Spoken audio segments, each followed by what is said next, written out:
Hey, my name's Ian Begley. You're watching the NBA Exchange with Dexter Henry.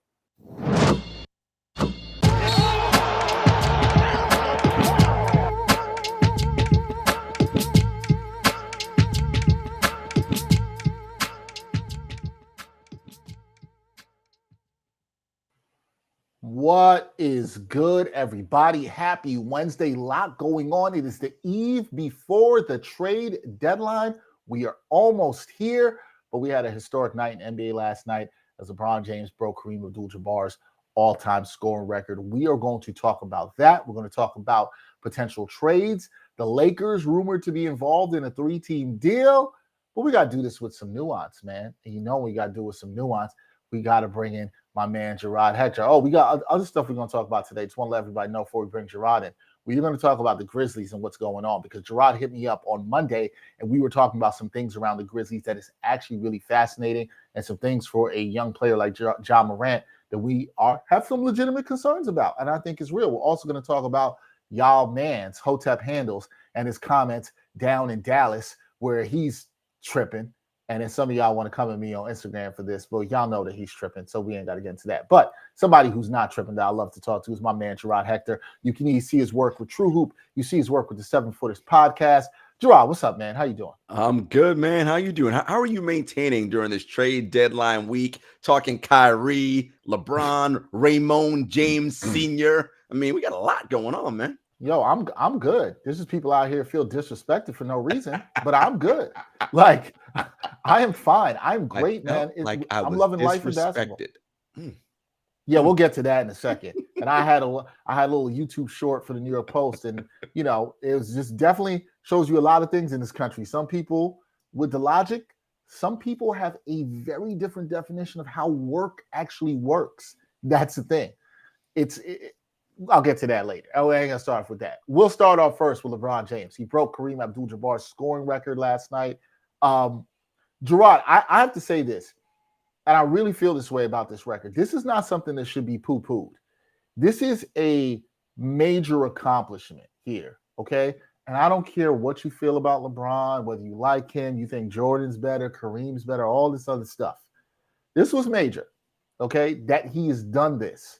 This is a very impressive feat in terms of longevity, in terms of physical fitness, in terms of commitment to the game. And we don't look at LeBron James as a scorer, and he's the all-time leading scorer. You watched this last night. You saw everything that went down. Everybody was in the house at I almost said Staples. Crypto.com. It's still Staples, arena. Whatever. I still hate that name. Everybody was in the house for that.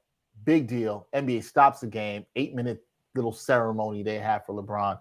Which shows you how big of a deal it was. What do you think of this, the significance of this LeBron passing Kareem, who sometimes gets forgotten as one of the all-time greats? I mean, Dexter, Kareem held this record for almost 40 years. Okay? Like, that's a long time.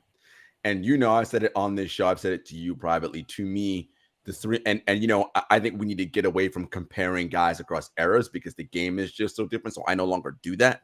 But when you talk about the greatness of players that have played the NBA historically and what they've accomplished, to me, only 3 players can sort of sit in that conversation as greatest in terms of careers. And we're talking about LeBron, Raymond James Sr., we just mentioned, who broke the all-time scoring record, Kareem Abdul Jabbar, who may have the greatest start-to-finish basketball career of anybody when you go all the way back to high school. And there's something to point out about Kareem because he's often forgotten, but not by us. If he was allowed to play in the NBA straight out of high school, that scoring record would be out of reach. Nobody would catch that thing, but that wasn't allowed. Not only was that not allowed, he had to sit freshman year. He couldn't play varsity at UCLA because of the rules. So, I mean, this is a man who that scoring record may have been at 45,000 points or 40, something ridiculous. And then, of course, Michael Jordan. But what LeBron has done, Dexter, more so than the other guys, is the longevity of his greatness. He's no longer a perennial MVP candidate, right? Like it's not his thing, right? He's not an MVP frontrunner. However, if you look at all of his stats and metrics, he is still a top 10 player in the NBA. He's about to, at the end of this season, make his 19th. Say that again, 19th All NBA selection. Dexter, he's been All NBA 19 of 20 seasons. Like, do people understand how stupid that is? Like, that is insane. 13 of them thus far have been All-NBA first teams with 3 seconds and 2/3. Like that. So at worst, in his down years, he's top 15 in the league. And still, he's in that top 10 category. He's got a claim for first team right now. Probably be second team, but he's somewhere in that mix. That's how incredible he is. So it's a longevity. Because remember, when Jordan crossed the 30,000 point threshold, he was averaging 20 points a game with the Wizards. And we all like to forget those Wizards years, but he wasn't dominating. Kareem, when he set the mark, was averaging 10 points a night. Yo, LeBron is averaging 37 and 6. Like, bro, he's 8th in the league in estimated plus minus right now. Like, he is still playing elite basketball at this advanced age. That is unheard of. So again, you may like Jordan's 87-88 season, his 91-92 season, Kareem 71, whatever. You pick any one season that you say is a peak better season than any of LeBron's best season. Cool.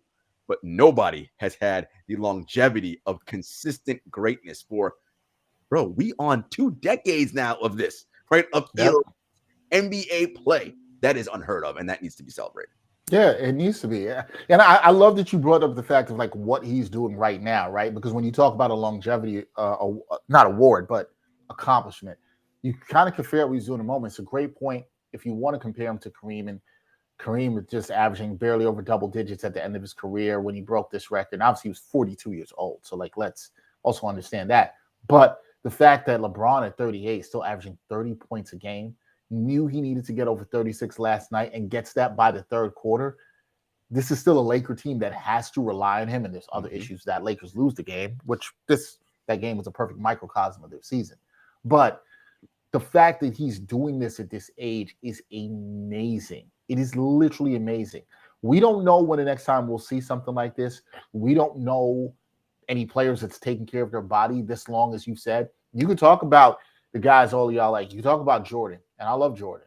Jordan at 38, and I know he had got away from the game, was not in this kind of physical condition. Kobe, we saw him breaking down at the end of his career at post Achilles shooting injury. Like 30% from the field. Like, come on, man. Like LeBron is still shooting 50% from the field. What are we talking about? Right. Like, has he lost a step? Sure. But he's still a top 7 player. Jarod just talked about how he's going to probably be first team All-NBA at 38, people. Worst case, second team. I mean, like, right. At Dexter, worst, he's second team. He is the only player in NBA history. Let this sink into your mental. Mm-hmm. The only player in NBA history with at least 35,000 career points, 10,000 career rebounds, 10,000 career assists, 2,000 career steals, and 1,000 career blocks. The only person in NBA history. Yes, part of that is longevity, but part of it also shows how he dominates every facet of the game. And I want to kind of call LeBron out on this. Remember all his whole career, he would say, I'm not a scorer, I'm not a scorer. Stop it. You are a scorer. You don't become the all-time leading scorer and not be a scorer. Okay. Right. He is a scorer. Right. The difference is the other facets of his game are so good is that he can control and dominate a game without having to score 40 points. Right. That's the key. And I think that's why people don't think about him as a scorer, is because of what you just said. He could control and dominate other facets of the game. There's years you could argue LeBron was the defensive player of the year. If you look at some of those first couple of years with the Heat, or actually the middle years with the Heat, of his 4 years with the Heat, you can argue for those 2 seasons. This is a guy who's dominated the game in different ways. So look, I understand there's a lot of people feel differently about LeBron, and some people don't have him as his GOAT, and I'm not somebody to hold on things from an era or generation, but like all we got to do, and I've been saying this a lot with a lot of things we look at in music and sports. Look, man, we can give people their flowers while they're still doing it, and that's okay. And we could be in awe of what he's doing at 38. What Jarod just said he's been doing for 2 decades is not something to just sneeze at, man. It's not something to sneeze at. We need to understand that he passed the record last night. He's going to set a new record. We're not sure if anybody else will break this record. I'm not saying it's impossible, because records are meant to be broken. Mm-hmm. But the fact that in my lifetime I got to see him break Kareem's record, and I didn't get to see Kareem play other than to the end of his career, this is amazing, man. A record, as Jarod said, stood almost 4 decades, people. Crazy. 4 decades, which also shows you the great. And you're right. Had Kareem been allowed to play at 18 or come into the league, which he would have been able to because he was that good. He was already. Kareem Abdul Jabbar was the best high school player, the best college player, and the best NBA player every time he stepped into that new space. So he would have easily been able to bypass college and go straight to the NBA and dominate from year one. He won MVP in his first season. Like, he was ready to dominate from the beginning. Yeah, give Kareem his flowers. And Kareem, also want to give some shout out to Kareem. He also wrote a great Substack, as he always does, about how he felt about LeBron breaking the record. For those who might have thought he might have been jealous and things of that nature, that is not the case. And also in that article, also admitted that he could have done a better job in terms of mentorship with LeBron, sort of extending the olive branch. And, he's been hard on LeBron. And I actually have agreed with Kareem on his reasons for being hard on LeBron in terms of social issues. But hopefully the two of them could talk and they can, improve upon that relationship. They're also do stuff in that space. What I love there, Dex, is, like, as Kareem said in the Substack, he's 75 years old. Like, they're not peers in that way, right? Like, so right. I mean, there's going to be a disconnect there. So I think, again, it is what LeBron has done is outstanding. What Kareem's done, and again, as Kareem wrote in his Substack, LeBron's winning doesn't detract from his winning. That's the problem with fans and comparison. Right. And I always say comparison is a thief of joy. If I say I prefer X player, it does not diminish what the other player accomplished. But that's how everybody's brain works. Oh, you saying I didn't say so and such was trash. Nobody said that, right? Their accomplishments stand independently of one another. Yeah, and that can be fine. Good talk on LeBron. We're going to move on to trade talk. We'll go to the Lakers, LeBron's team. This is a team that's 5 games under 500 right now. Now, the West is jumbled up. There's not a big gap between them getting up to 5th or 6th in the West, even 4th. It's not that crazy. Do you think this team should make a move at the deadline? Do you think they will make a move at the deadline? Because those are 2 questions there. Will and should are 2 different things. Yeah. Here. Will is likely. Should they? I'm not sure. What do you say? Well, here's the thing, Dexter. Because you have LeBron James playing at this elite level, like we discussed, you are always in win now mode, right? I mean, they got a guy at 38 who's still producing and playing all NBA level basketball. So they are in win now mode. They have Anthony Davis, like another all NBA caliber player. You got to try to win now. That's the whole point. Can they and will they? Who knows? We saw Shams and Woj put out a couple reports that they're looking at a 3-team trade. Where there's smoke, there's usually fire. But as you know, Dexter, during this time of year, everyone that you talk to on the phone or via text is lying to you, right? Agents, GMs, like front office people. Everybody's trying to push their own agenda. So you never know who to believe. Plus, anything involving Danny Ainge, who's the Utah basketball operations guy, helping the Los Angeles Lakers, don't smell right to me. Danny still to this day hates the Lakers, okay? So anything to help the Lakers, I don't think Danny's going to do any part of that. But, we'll see what happens there. Should they do a move? Yes. Will they? I don't know. And Dexter, here's the thing.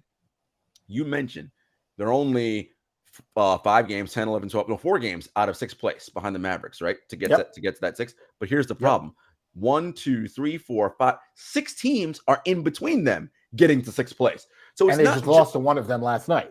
You hit the nail on the head. This is the problem. It's not just about, all right, we go 6-0, we're straight, we're going to be right. No, you have to leapfrog 6 other teams, and they have to all start playing bad for you to get above. And it's too many teams to jump. It's like in golf, right? When you're looking at Sunday to make your move, you're like, I'm only 3 shots back, but there's 15 guys between you and, well, you ain't leapfrogging 15 dudes. That's not happening, right?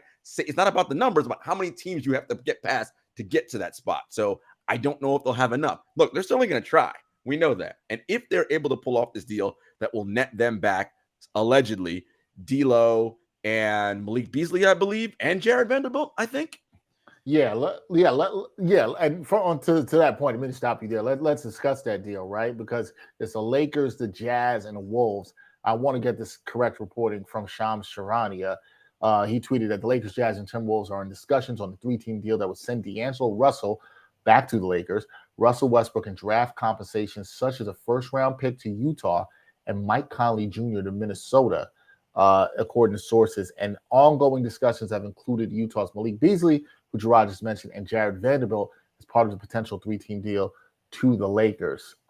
Sides are said to be working through pick protections and additional draft compensation too. This per sources to Shams Charania of The Athletic. From the Lakers standpoint, if they get Russell, they get Vanderbilt and Beasley. And I was laughing here and people couldn't see that, but or hear that, but also you're laughing at Danny Ainge is real. He still hates the Lakers. That's real. So even if Danny does this, he's going to want all the best things in his favor. Oh, we want all unprotected. You ain't protecting nothing. We getting all them picks unprotected. Hell, we might take some swaps from you. Look, Danny is not going to get fleeced in this deal or do anything to benefit the Los Angeles Lakers. I know that, unless what he is getting back in return, he believes far outweighs any benefit it gives them. It's very interesting with the Wolves in it too, because the Wolves just got fleeced, so they trying to get fleeced again by the Jazz. I'm not sure they want to get fleeced by the Jazz. We know they got fleeced in that Rudy Gobert trade. They didn't have to give up all them picks. They didn't really need to do that. I mean, let's say they get those guys though, Jarod. Is that a good deal for the Lakers? It kind of is. Like people are up and down on D'Lo. He's not my favorite guy in the world, but he can ball, man. Like, this is a guy who an excellent three-point shooter, can attack a little bit off the bounce. Beasley, we know, is an excellent three-point shooter. Jared Vanderbilt gives them the athleticism they need, and they get off that Westbrook deal. Look, this works for them. If LeBron and AD are healthy with those additions, and again, Thomas Bryant, Wenyen Gabriel, these Austin Reeves, these younger guys who have some talent and some skill, now they get to play roles that they are accustomed to playing instead of asking them to do more than what their talent suggests. Well, now you're talking. But I think, and shout out to my partner, True Rip Davis, the Lakers have a coaching problem. I don't, as much as you get all these things happening, Darvin Ham's just not very good right now. The rotations don't make a whole lot of sense. Constantly playing AD full fourth quarter minutes. It's like, bro, it takes a while to get good as a head coach. Guys come back and get better. Jason Kidd wasn't very good. Some would argue he's still not very good, but he's gotten better. Jock Vaughn wasn't great his first round. He's gotten better. Coaches can improve. Darvin Ham right now, not good. It's funny you say that, because last Friday we had Jackie Ray of the Long Beach Post. She was on the show, and we were talking Lakers Clippers, and about the Lakers, she said the same point. She said, look, Darvin Ham's not good right now. I think he's got a problem. Not sure he has the full respect of the players in terms of going in. There's some questionable things with the rotation. She made the same point. She was like, look, the Lakers' biggest problem right now is actually, other than, not having a great roster, is coaching. And this honestly, is the point Dexter, she was making. The roster is okay. The roster is good. A better coach with that roster would have them in a much better position. Again, why are you playing Beverly, Russ? What are you doing? These 3-guard lineups make no sense. There's so many things that, again, takes time to get good as a coach, right? You need time in that first row to really see what's going on, to understand rotations, adjustments, minutes, all those different things. Yeah, definitely need time to do it. We'll see what the Lakers do. They're going to be one team to watch at the deadline. If you're watching on here on YouTube, Facebook, wherever, hit that like button, share it for us. We appreciate that. Move on to the Nets. They obviously kind of got trade season for this week kicked off with the Kyrie deal. But now there's been reports that came out yesterday from Adrian Wojnarowski. The Nets and KD are discussing the franchise's direction. He also said yesterday that the team was not necessarily looking to trade Kevin Durant. However, listen to what Jarod said earlier, folks. You can't believe anything you hear at this time of year, this line season, as much as it is trade season. What should the franchise direction be of the Brooklyn Nets right now? I feel like that's an interesting question. You and I talked about this earlier in the week on the phone, but what should their direction be? Because initially you and I both were on that, they should just blow this up. It's a wrap, right? It's a wrap for this. They should blow it up. But where are you now, less than 24 hours before the trade deadline, as to what the direction of the franchise should be? I've kind of still been on that, Dex. Remember, I said blow it up back in November when the whole Kyrie anti-Semitic thing happened. I was like, this is it. This is not going to work out for you. Look, here is the reality. The Nets do not control their draft for the next 5 years because of the James Harden deal, right? So picks and swaps do not belong to them. Now, they did get some draft capital back in the Kyrie Irving trade to Dallas, and in that trade that sent Harden to Philadelphia and brought Simmons back, they have a draft pick there as well. But that's it. Their own picks, They have no control over those in the next 5 years. That's a problem. Kyrie, we'll get to him in a minute. That's a problem. This team, you got Dinwiddie, you got Dorian Finney-Smith, you got Yuta Watanabe, you got Royce O'Neal, Patty Mills, Seth Curry, Joe Harris, right? You have a lot of Nick Claxton who's playing outstanding this year, most improved candidate, all defensive first team should be for sure. And if you add Kevin Durant to that mix, Dexter, that is a quality team. That is a team defensively that is built to win ugly, right? So when they could have a slugfest with the Milwaukee Bucks in the playoff series, winning games 89 to 85. Now, ain't nobody want to see that kind of basketball because it's ugly and hurts your eyes. But a win's a win. Who the hell cares how you get it? That's how they're designed right now. But as we know, winning a championship oftentimes suggests you need more than one star player. Now, I will say this. Ensemble casts can do it. Besides Steph Curry, who was a star player in the NBA Finals last year for the Warriors?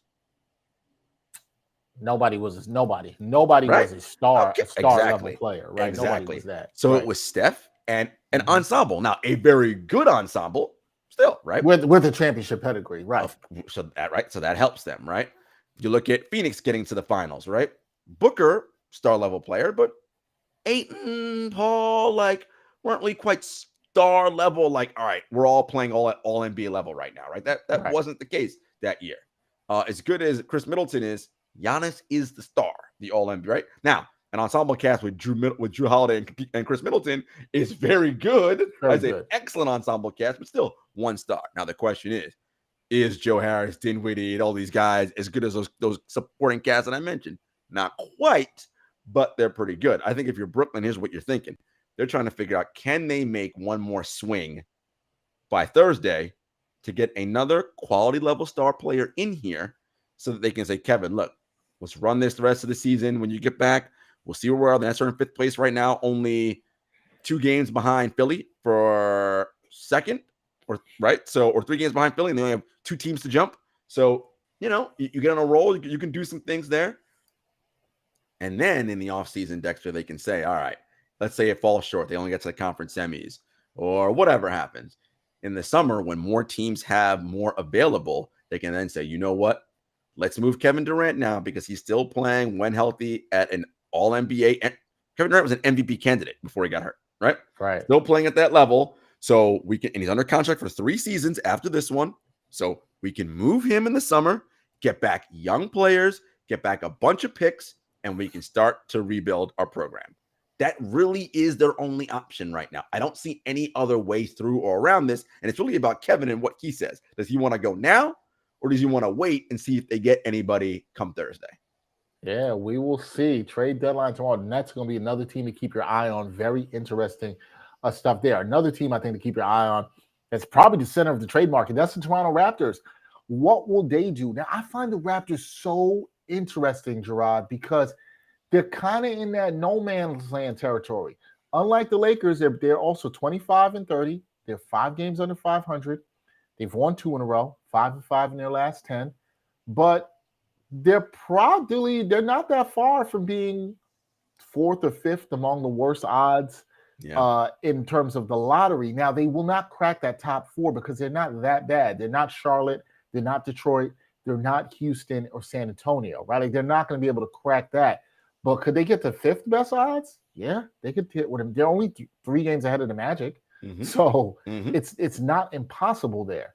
What do you think they do? I find it so fascinating because they've got pieces that other teams could definitely use. Yeah. Things haven't worked out for them with the length and lack of shooting this year at least.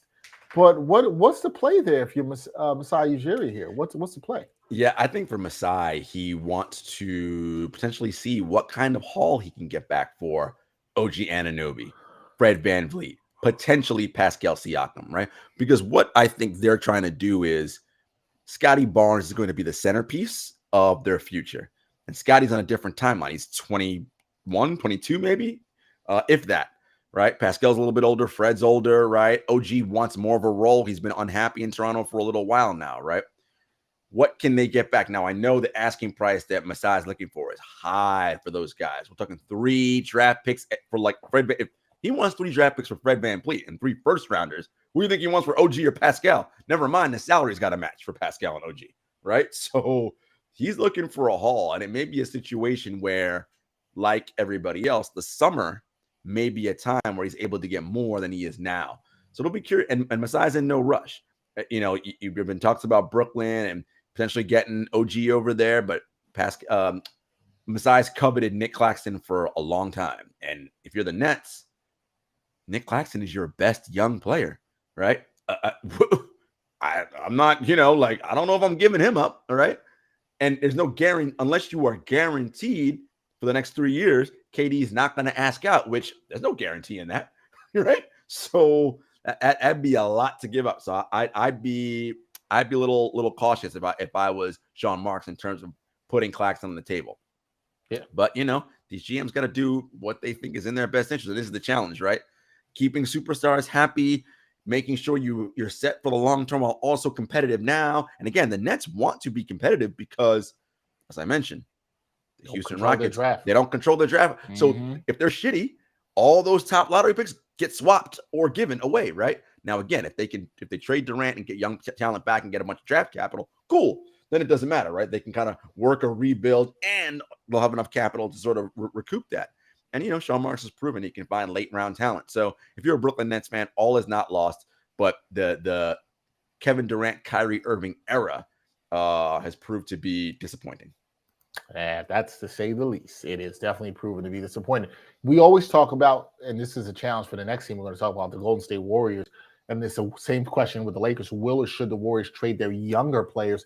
The Warriors are a team that's trying to still compete now, but also prep for the future. And we know how hard it is to do both at the same time. Very few franchises, maybe only the Spurs, have actually been able to accomplish this over a sustained period of time. What do you think the Warriors should do right now? Because especially the other thing I want to mention here is, you know, these young players outside of Kuminga are not playing. They're out of the rotation, right? Moody's not playing. Wiseman's not playing. What should they do? They this might be the best chance for them to trade them with some value. It depends on what the status of the Steph Curry injury is. That injury is one that is not common in basketball. There are reports out there from different, injury guys on Twitter, so not Twitter doctors, but actual doctors who are on Twitter who talk about this. And you're looking at least a month. So it's about 12 games. Not a big deal. So if the Warriors are able to manage and hold on and go 6-6 or 5-7, they'll be fine. Curry gets back, and if he's fine and healthy, then I think, you got to make a move. You know, the thing about young talent is, and you know this, Dexter, development is not linear, right? And 2 years ago, you know, if you were to tell the average fan, or not the average because they wouldn't know who this player is, but someone who watches the NBA, and you told them 2 years ago, so that's 2020, hey, you know who's going to be Defensive Player of the Year in 2 years? Jaren Jackson Jr. They might have been like, man, you don't know what you're talking about. That dude's trash. What's he doing right now? That's the thing. You cannot predict how development's going to go. Now, if you're the Warriors, you might be saying, we don't got 2 years to see if James Wiseman's going to be good, right? Because we're like, we don't know how long Steph Curry's going to be at his peak. We see he's already injured right now. So we got to make this move now. So I understand. I totally get it. But you did draft Wiseman and Kuminga and Moody where you drafted them, right? They have talent. It's just going to take time for them to figure it out. But again, if you think getting a veteran player in here or a borderline all-star type who can help shore up the bench, because again, that Warrior starting five, still one of the best net ratings in the league. So if you can shore up that bench with some pieces, some veteran pieces who know how to play in that system, and you're like, no, we can run this back, because again, in the Western Conference where there's no dominant team, you got to do it, because championship windows aren't open forever, and we don't know what could happen. So, yeah, I think if you're the Warriors, you got to make that move. Yeah, I'm with you, too. I think they got to make the move. And if those guys don't show that they can play in a rotation, the value's only going to go down. Granted, like you said, the development is not linear. Who knows what could turn around. Just to me, the Warriors, doesn't seem like they have time, especially with the Steph Curry injury. You got to get stuff going. The Blazers, another interesting team to me, because all you keep hearing is they need big man depth. However, when you and I were texting about this last night, we're watching the Nets and seeing Ayton destroy them. A lot of teams need everybody needs big men. Yeah. But where are you getting this from? Are you going to trade Yusuf Nurkic? Do people really want a lot for him right now? He's on a okay contract, but He's got limitations defensively, that kind of stuff. What are the Blazers doing? The Blazers, man, like, I was not high on them this year. The homie Chantel Shan was, and she had them over their win total. But like, I don't know about that team, bro. I don't know, man. The Blazers were a cute story the first month of the season, right? They're like, oh, look at them, top 5. They are 26-28 in 12th place, a game and a half above the Lakers. Look, they are who they are. Jeremy Grant is a name you hear about, but again, salaries, you got to figure out what you're doing there. In terms of big man depth, I mean, there's like 3 names that everybody wants. It's like Jakob Hurtle, Mo Bamba, Kelly Olynyk, right? But it's like 3 dudes, and everybody wants those 3 dudes. So, you know what I mean? There's only so many places to go around. Look, it was like, oh, you give Dame a shot. Look, Dame made his choice, okay? Dame chose the money, which I'm not faulting him for that. Dame could have easily gotten his way out of Portland onto a better team if he so chose. He did not. He opted for the security and the money, and I ain't blaming him for that. All right? I'm not. You do whatever is right for you and your family. But yo, man, you made your bed with Portland. You got to lay in it. This is where you're at. Like, you're at the whims of whatever they decide they want to do. We know there's talk about, well, they have to. The late Blazers owner, Paul Allen. Now the team is controlled by his sister, Jody. The stipulations of his will state that all of his assets must be liquidated so that money can then be given to charity. Those assets include the Seattle Seahawks and the Portland Trailblazers. So, I mean, at some point, that team's going to get sold. And so who knows what's going to happen when a new owner takes over. So Portland, for me, honestly, is one of those teams. Miss me. Like, you know, you're 12th. And again, this is not a knock on Dame, but I'm like, okay, Dame, cool. You can score 30 a night. You shoot logo threes. Awesome. But your team's garbage. So I don't really care. Yeah, and it's tough. Like, they got potential extension with Jeremy Grant, which he probably is looking to get paid in the summer. I don't know with that team. It seems like they kind of just repeated the same thing. They got small backcourt, which I know you hate. They don't really have a lot of big man depth. I'm not it. Okay. One other point I wanted to make today and talk about the trade deadline that I think people should look at and really, really, really take a look at is you got to follow the money. Word to Lester Freeman from The Wire. You got to follow the money here. There are 10 teams in the luxury tax here at the trade deadline. So I think it's important for people to look at, okay, who can make moves? How will they make moves? How will they spend? Now, as you might imagine, most of these teams are contenders or perceived contenders, right? You got Boston, you got Brooklyn, Dallas, Denver, Golden State, Clippers, Lakers, not contender, Milwaukee, Philadelphia, and Phoenix. Do you think, and then also I should add, there are 3 other teams who aren't in the tax this year, but will be next year. That's Atlanta, Miami, and New Orleans. Okay. So owners have to think about all these things in terms of adding talent to their team and what salaries they want to bring on. How much do you think, Jarod, this will impact whether this is an active or inactive trade deadline? Because this is a record. I should have noted that the 10 teams at the luxury tax at the trade deadline is an NBA record. We have not seen this before. So how much do you think that'll have an impact? I think it'll have a big impact, Dexter. Like, again, the parity in the league right now. Yes, we think that Boston, Milwaukee, Philly, Denver, Memphis, those 5 teams are probably the front runners to win the championship. But if you had to bet with a bullet, the only team you're probably confident in is Boston and maybe Milwaukee, right? Like, everybody else, you're like, meh. And both those teams, Milwaukee in particular, one injured player away from, they ain't doing nothing. We saw it. Milwaukee's been on a roll lately, but no Chris Middleton. We saw what that was like early. So, you know, there is no true juggernaut team, and this is what makes it exciting, right? Anybody can win. Anybody can make a move at the deadline, shore some things up, consolidate, get themselves in the right place. Look, the Clippers got to make sure they go all in now. Kawhi Leonard and Paul George in 2024, so next summer, can both be free agents. That will be a disappointing partnership if those two don't get to an NBA Finals, right? I mean, Denver, they are in win now mode, right? Jokic is playing great. Jamal Murray looks like he's coming on back from the injury. He's playing well lately. Michael Porter Jr.'s had a couple good games in a row. That team's ready to win right now. We know Brooklyn's got to win right now. Phoenix, you know, they got to kind of figure everything out and say, you know what, like, we got a shot. They've been playing better of late. Can we get everything back together on the ball and try to win now? Like, so many teams are in that position. Then you have young teams like New Orleans, who we thought this could be a year where, hey, they're what Memphis was last year. It started out that way, but then injuries, again, by the way, we're not talking about this as much as we should. Zion, another year with a lengthy injury. Like, this is a thing now to be very concerned about. And did he already sign his extension? Yeah. He already signed his extension. So that's kicking in next year. Like, kicks in next year. Yep. That's worrisome if I'm a Pelicans fan. So there's a lot of this. This is the difficulty of managing a team. All you kids at home that think you're GMs and like to play fantasy basketball and be on your silly ass trade machine, think you know what you're doing. Like, this ain't that easy. Okay, it's not. You really have to think about how. And again, trade machine may work when you run it, but in real life, you have to actually call somebody and say, "Do you want to do this?" And they might say, "Man, hell no, I'm not doing that deal." So this is the reality of running teams in the NBA.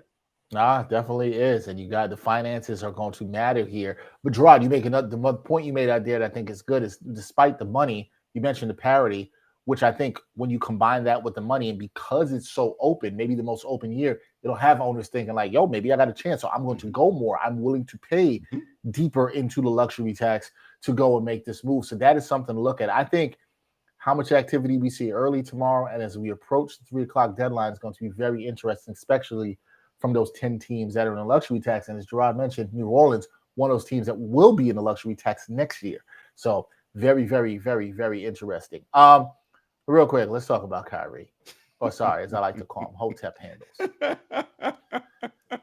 Man, I want to say this because I said this at the beginning, and I did a little video on Kyrie, and I got a lot of problems with this. This man could not just go to Dallas. He can't help himself because he thinks he's the smartest dude in the room, and then he says some dumb shit. He can't help himself. Instead of just being like, hey, man, I got out of Brooklyn. I'm going to go to Dallas, just talk about how focused Luka and I are on winning the championship. Nah, he wants to get in some shots at the Nets. He thinks he was wrong. And some of y'all out there who aren't smart either think that he was wrong too. And I also want to bring up a newsflash to people. Guys, when you don't show up to work, when your employer can't count on you, you know what's going to happen? You're not going to have a job. So the only thing I can assume from y'all out there that are defending Kyrie is y'all either A, never worked, B, are unemployed, right? Or C, have zero interest in working. Those are the only 3 things I could assume, because I'm going to actually say maybe there's some ignorance. You just don't know how this works. I'm actually going to say that. Some of y'all I know do work and you know better. And maybe you think you can just be out here doing whatever the hell you want, and that's not going to matter. And then I get people coming to me with this, Jarod. Well, he was forced to take the vaccine, and he stood for what he believed in. Hey, and I'm going to tell people clear, because I'm going to make it personal for me. Place where I work. When I started the job last year at SNY, the New York Post, you know what you had to do? You had to have 3 shots to get back to work. Or they wasn't letting nobody in the building. Now, I could have said, I don't want to take it, but I actually care about public health, people, unlike the rest, some of y'all. I care about public health. So, you know what? I did what was right for public health and for my own health. But if you don't want to believe that, you don't want to take the job, cool. But there's a consequence with that. It's a consequence. Y'all out here acting like there's no consequences to making your decisions and then want to blame people, which is Kyrie saying he was disrespected yesterday. Jarod, disrespected. How are you going to be disrespected? Then this is what got me. And I said this in this video. Then he had the nerve to say nobody out there talks about my work ethic. In order to talk about your work ethic, you have to show up to work. You have to come to work. You don't come to work and you're talking about work ethic? Because all I see is you not showing up to work. And you know who doesn't like to pay people who don't show up to work? Billionaire owners like Joe Tsai. They have no tolerance for high-paid employees who don't want to show up to work and show their value to the team. And you might not like that. You may think everybody's got a boss to answer to. Because all of you guys out there saying that probably don't run your own company, don't manage any employees, have no idea what you're talking about. Pardon me for my long rant, Jarod. But this dude in these comments in the first thing after practice, it's enough. Enough with this dude. And it shows you exactly why this is a risk for Dallas. This is what you have to deal with. This is the person you decide to get into bed with. No, listen, you can rant as long as you want. I agree with everything you're saying, man. Like, look, here's the reality. This dude, Kyrie Irving, thought being on his best behavior for what, 6 weeks, maybe 2 months? How long was it? Something like that. Thought that was enough to get the Nets to say, sure, Kyrie, we'll give you a 4-year, $160 or $200 million extension because you behaved yourself for 6 weeks. Are you high? Why would I want to do anything remotely like that? This is a man who has proven, forget about Boston and Cleveland, and we can talk about that. Every year since he's been a Brooklyn Net, there has been something largely by his own making to cause an issue with the team and keep him away from work. Yep. This is a problem in a sport. This is not tennis or golf. Hey, you want come and goes, you please? Don't nobody care because you ain't got no teammates. That locker room be like, man, Kyrie coming to the office today? I don't know. Like, game to game, you don't even know if that dude's going to show up.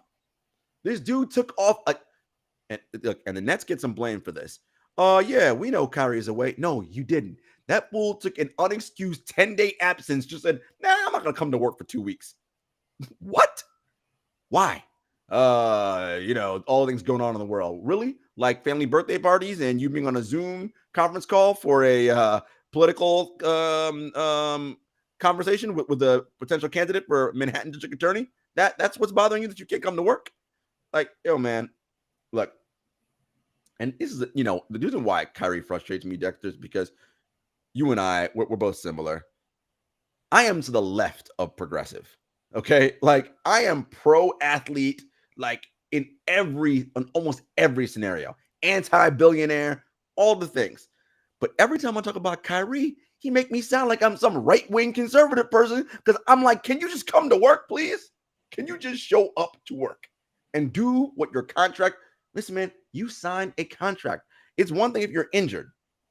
You ain't even injured. You just decide you're not coming to work, or you're going to post about an anti-Semitic video promoted on your platform. And then when you're told it has anti-Semitic views, clearly you didn't watch the whole thing. So what do you know about it, right? It offends people. You don't want to apologize. Like, it's just, again, and it's the intransigence on his part, the defiance that, like, I know better. And that's part of the reason, Dexter, why so many people hop in your comments. Look, we're not naive. We understand that in this country, there is a way in which us as black men feel as though we have to be always kowtowing to white people, right? That is, and a lot of you saw that situation this year with Kyrie. Why's he got to get up there and apologize and go? You see it as him having to, like, get on his hands and knees and bootlick and do all the things. But yo, my people, he did this. He can't be out here acting like, oh, I don't know. No, you are not Joe Smith 999 with 7 followers. That dude could do whatever because ain't nobody care about him, right? You, Kyrie Irving, with millions of followers. You cannot just blindly put out a controversial link to a video and be like, what? What's the problem? Nothing going on here. No, you have a different responsibility, my dude. That's how it works. And you know why it works that way? Because all you defending him believe in him so much. If you didn't and no one gave a crap about him, this would be different. But it's not that way, right? He puts out this message that is problematic. And when he has to answer for it, he doesn't want to. And then in Dallas, he gave the whole, like, I got Jewish people in my family. That's like the racist saying I got black friends. Like, what? I got black friends. Well, I mean, same thing. Yeah. What does that mean? And yeah. So what? So what's the Jewish community supposed to do with that? Like, he doesn't. I know people have black friends and can still hate black people. They might have those black friends because of what they can do for them, right? Like, you hit the nail on the head, and it's such a nuanced issue. And I understand what you're saying as a black person. And yes, we're looked at sometimes to kowtow and do these things, and maybe we're embarrassed a little more. But we can also say, and this is particularly for the black people that have been defending Kyrie, right? Like, yo, man, it's okay. We can say when somebody's wrong. We can say when somebody's tripping. We can do that. Kyrie has been bugging out. We can say somebody's reliable, and all of y'all out there that want to defend this dude, ask yourself this. If you were running an organization, I don't care what it is in the world that you're doing. If you were running an organization, a business, somebody showed up to work 51% of the time, and you were paying them a lot of money, would you want to continue paying them? I'm talking about Joe Tsai had to give him a contract. No, he didn't. That's not how the world works. You get paid for your performance. Sometimes you'll get paid for past performance, but a lot of it's for potential what people think you can do. But you know what past performance indicates? Sometimes what you might do in the future. And in the future, you still might not show up to work like Kyrie. And that doesn't get you paid. That's it. Man. Then ask yourself this, people. Hey, if you were working on a team with somebody, I don't care what it is you do for work, that person showed up 51% of the time and you couldn't rely on them. Would you want that person to be part of the team? Would you consider that person to be part of the team? Would you want to look at that person, especially if they got paid more than you? You wouldn't like it at all one bit. And y'all out here who don't make even as much money as Kyrie, out here caping for a dude off this thing as somehow he's somebody standing up for rights. No, he's only stood up for himself. Yes. And what he did here, he even said yesterday, he did his job in Brooklyn. He got them to 4th place. Are you kidding me? Oh, that's how low the standard is for you, 4th place. You talked about delivering a championship. Please also do remember, Kyrie's the person who said he was supposed to work in conjunction with the front office. He was part of the coaching and management team. Well, you know what coaching and management has to do? Show up. And he didn't do that. And y'all want to, it scares me, Jarod, because people don't understand how the world works or things work or don't even think about things. And I'm pro player all the time. But you know what I'm also not? I'm pro people not giving you the bullshit. Exactly. And Kyrie's been giving y'all the bullshit. Yeah, that's what he does. Kyrie's interested in one thing, Kyrie, right? And doing things on Kyrie's terms and nobody else. Again, you want to roll like that?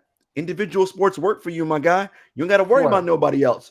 Do your own thing. You ain't got nobody to depend on, no teammates, nothing. You just do. You come and go as you please.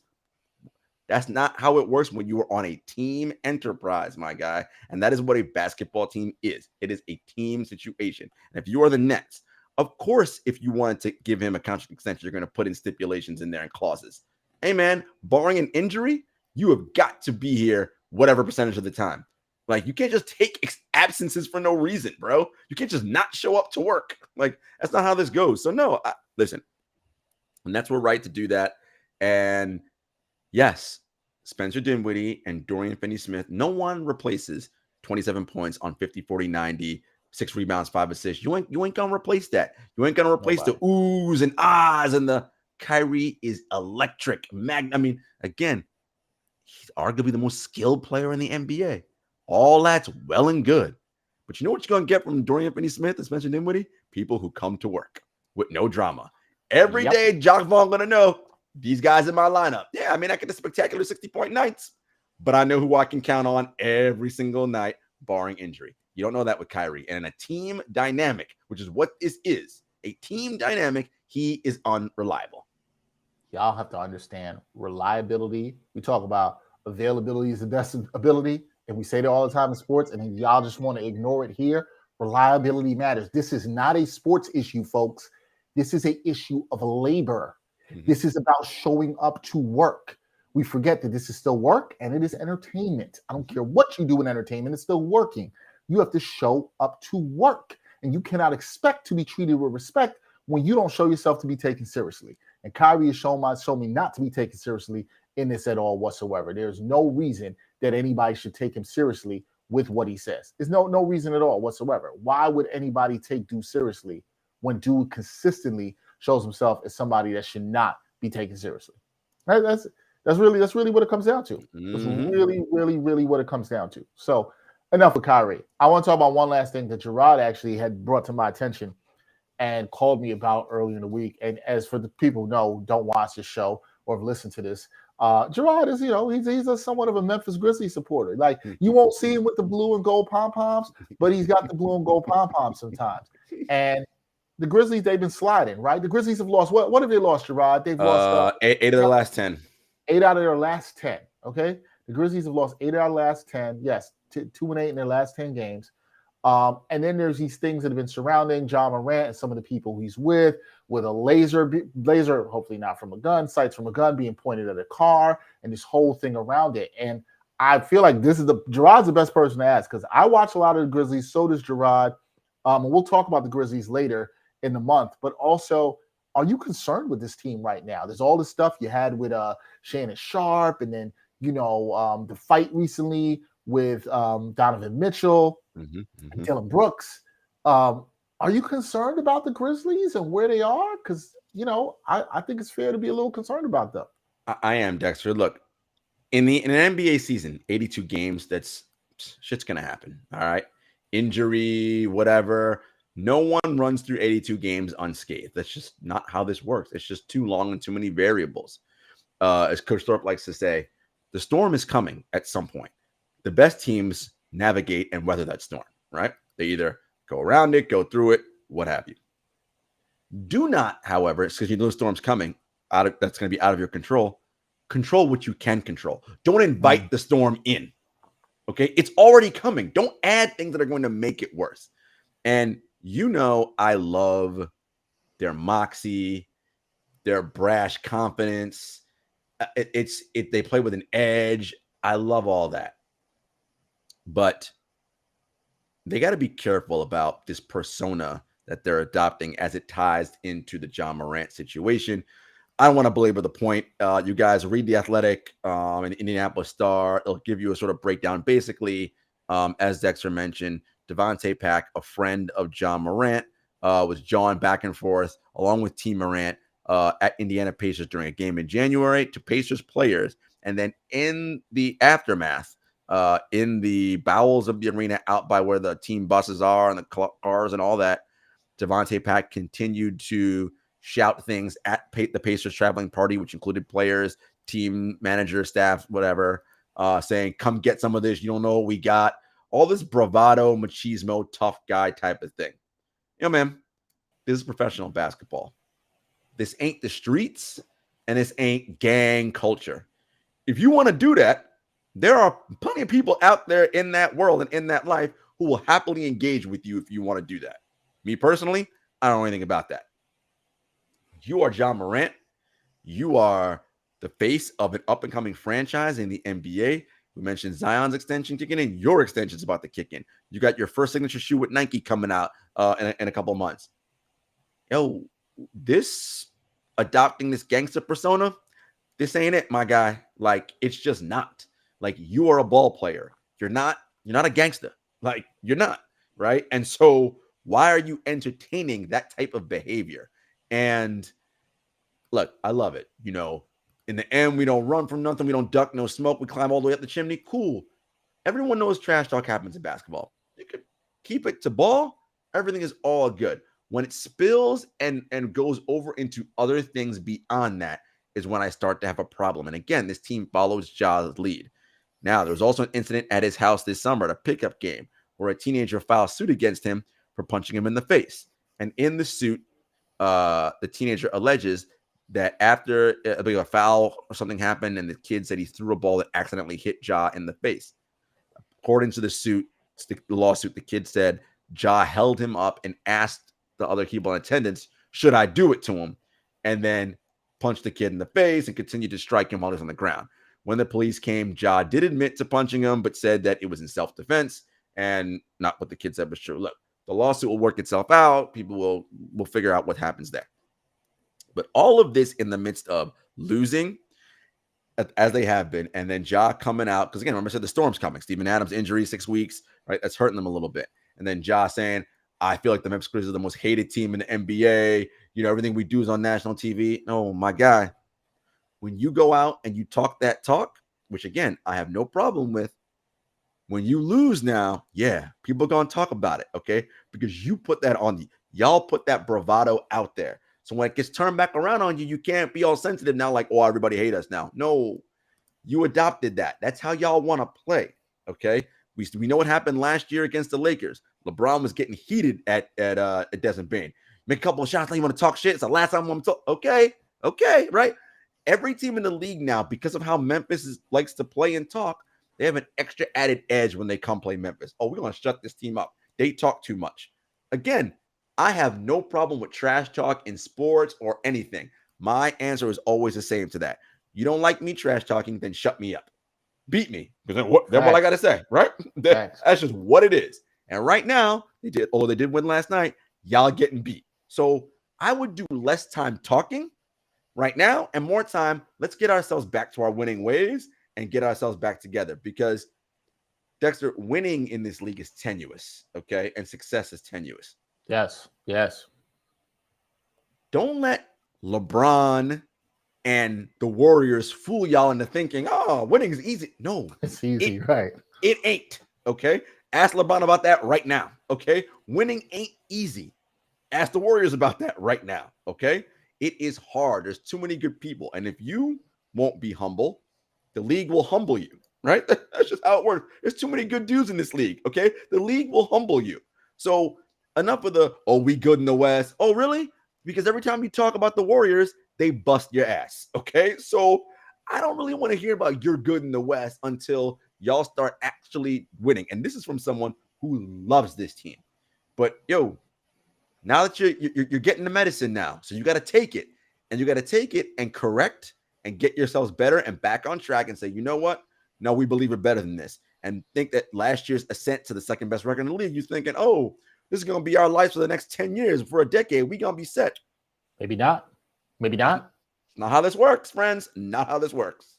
Yeah, it's going to be interesting, as you said, if they take the medicine, how they learn from this and move forward.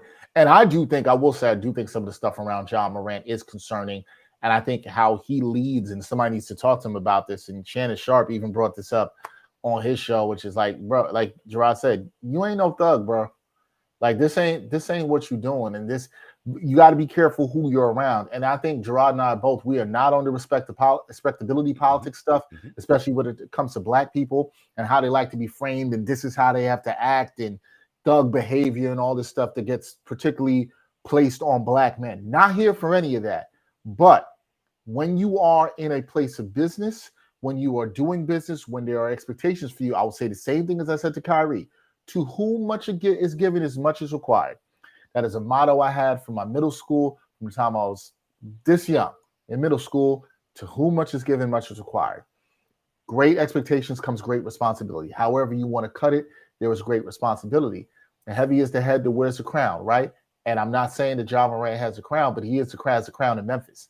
And he is the guy that people are looking at to lead. And so how you lead is going to be very important. You can talk your talk and lead that way. There's nothing wrong with that. But you can't be getting into that other stuff that's in the streets that can spill over into basketball. There's no place for that in the game.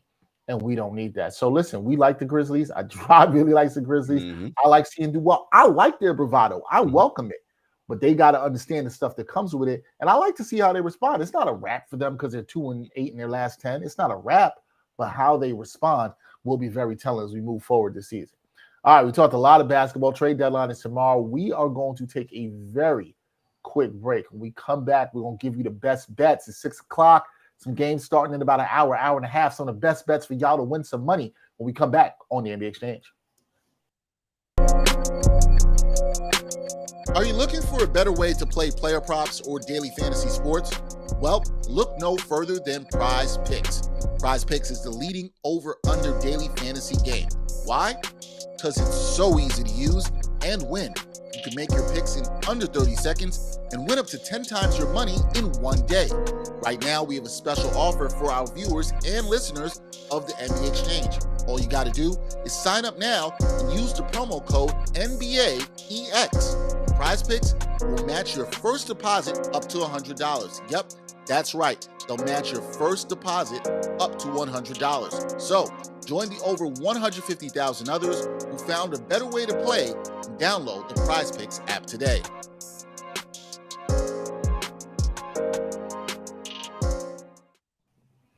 All right, we're back. Wednesday night. Nice slate of games going on tonight. We got some good games in terms of picks, hopefully to win you guys some money. What are you kicking it off with, Jarod? What you got tonight? Detroit Pistons at the Cleveland Cavaliers. Oh, you mentioned the Pistons as one of the worst teams in the league. Cavaliers are number 2 in adjusted net rating in the NBA, by the way. Number 1 defense, 11th in offense. They are right now 4th in the Eastern Conference, not too far behind Milwaukee and Philly. 11 looks like a big line, but Detroit stinks, and Cleveland can guard. Check to make sure Donovan Mitchell and Darius Garland are a go. They're listed as day-to-day. That game tips off, in just under an hour here. But if they are playing, I like the Cavaliers -11 for the win. I like a single game parlay, Mitchell and Garland to each score over 25 points and the Cavaliers to get a win. All right, you got the Cavs winning. Even though it's a big spread, Jarod likes it there. -11. Always interesting with the big spreads to me. But Detroit, they have definitely been one of the worst teams in the league. They definitely stink. All right, for me, my first game, I got the Sixers versus the Celtics. This is a huge matchup before the trade deadline. Sixers underdogs in this one at plus 162, on the money line. The Boston Celtics, they're 4.5-point favorites. And the over-under here is 224.5. Now, look, when it comes to this game, for me, when it comes to betting this one, it's all going to be about revenge. And in terms of what the Sixers did, Sixers have not played since Sunday, coming off of a loss to the Knicks when the Knicks came back. This is a statement game. The Sixers and Celtics, those have been two teams that have been going at each other in the matchups. Celtics are at the top of the East. The Sixers, who've been playing really good basketball over the last 30 games or so, leading the league in offensive rating over that time. They've got a lot of motivation. It wouldn't shock me if Joel Embiid came out with a strong game here.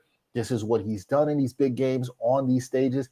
And it's a revenge spot because the last two times that these teams faced off, 126-117, the Sixers lost in Boston. But they were in that game. That game was not the 9-point difference that we really saw. Okay. Now, some notes for you guys. The Sixers 8-2 straight up over the last 10. The Celtics 3-7 against the spread in the last 10. While the Sixers, this is a good number I like here, 11-6 straight up coming up after a loss. So that's something I like about this team right here. Look, I'm not fully on the Sixers bandwagon. I think they'll win, although I think they'll be motivated. But I like the Sixers in the points here. Give me the Sixers plus the 4.5. I think Joel Embiid has a big game in this one. Look for anything with Joel Embiid over 10 boards, 11 boards. I like him to be dominant on the glass in this one. Also like him to score. He's averaging about 33 points per game. So it's big, asking a lot in terms of points with props. But I think you have a big one. Also, do not sleep on James Harden in terms of assists. Go over on his line in terms of assists there. That's another prop I would look at in this matchup. But I like the Sixers here in this play to at least make this competitive, which is why I would take the Sixers plus 4.5 in this one, Jarod. So I'm going with the road underdog in my first pick of the night. What you got for your second game? Second game, the Dallas Mavericks on the road in Los Angeles against the LA Clippers. That is the second game on the ESPN doubleheader tonight. Clippers 8-point favorites. This will be the Mavericks debut for one Kyrie Third Eye Irving. Look for him to definitely show out tonight. So any props, and remember, no Luka playing. So any props with him over 28 points, 5+ assists, I think he's going to want to, do his thing and, show like, hey, look, everybody, I told you I'm great at basketball and you should pay me all the money. So look for Kyrie to really show out tonight. The line's a little high and the Clippers have been so shaky lately. Look, Kawhi and Paul George should be playing. Anything, I like them both 25 points plus and a Clippers win. You should get pretty good odds on that. All right, you're going with the Clippers. Yeah, I don't think the Mavericks have enough in that game. That spread is kind of fine. It's about right for me. I like the Clippers there to cover. I mean, 8's a lot. Maybe if you want to play that down a little bit. But I like that one, Jarod. I like that one. Okay, my second matchup, I got the Golden State Warriors. They're on the road versus the Portland Trailblazers. The Blazers, we talked about them and how they've not really been good. They are 2.5-point favorites. That is the without Steph Curry factor here for sure, guys. There's no doubt about that. The Warriors plus 120. Now, I can understand why some of you might want to jump on that with the Warriors just over even money. You don't trust the Blazers, and I wouldn't blame you at all whatsoever. Now, what I do like here, the thing that I really do like here is the over-under. It's set at 235. Why do I like this, guys? Well, the fact is, the Blazers, they can't stop anybody. They probably couldn't stop me and Jarod if we were on the court right now. All right. Now, you're going to say, well, Dexter, a good thing is the Blazers can put up points. You're right. Over the last 10 games, they're second in the league in offensive rating. So you like that there. But guys, they've been getting torched. They've been getting beaten the brakes off on the other side of the ball with a minus 1.7 net rating. That ain't good, guys, at all whatsoever. So they're going to give up points. Now, you'll say, hey, Dex, the Warriors don't have Steph Curry, but they're playing the Blazers. And the Warriors can still score. They got Jordan Poole. They got Clay. We've seen Clay go off the other night and put up some buckets. Those things can still happen, and they play an offense that I think is still going to confuse the Blazers. So my play here with the over-under at 235, some places also seeing a 234.5. Give me the over in that. I think this is your best bet. This is one to forget the teams. I think it could be a close game. Either team could win, but I love the over here because I think there's going to be a lot of points in this game.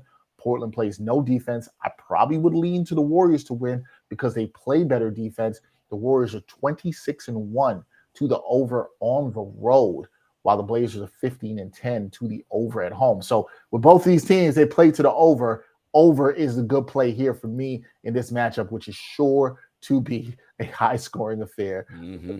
They just don't play any defense at all. Can't guard nothing.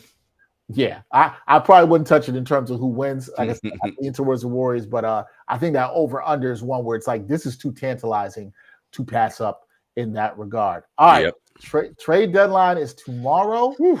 Unbelievably already. I'm sure tomorrow will be an insane day. I'll be glued to my phone. I know Jarod will too as well. It should be a fun one.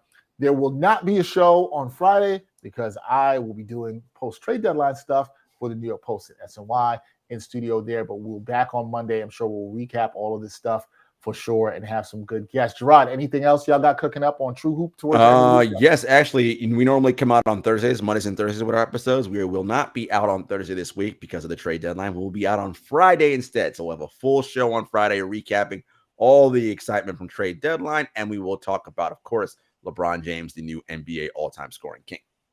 Yeah, and that should be a good one for folks to check out for sure. So if you're looking for some trade deadline, post-trade deadline recap, True Hoop will have you covered on that. Jarod will be on that with Henry Abbott, Coach Thorpe, and the guys doing their thing on True Hoop. We will be back next week, as I said, with a bunch of coverage. If you like this episode, hit the like button, share it, do all those things. We appreciate that. Check out Jarod on True Hoop. Check him out on the 7-footers with our homie Jenna Lemoncelli.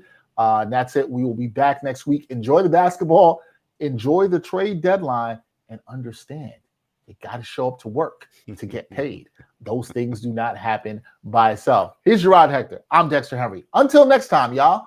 Peace and enjoy the basketball.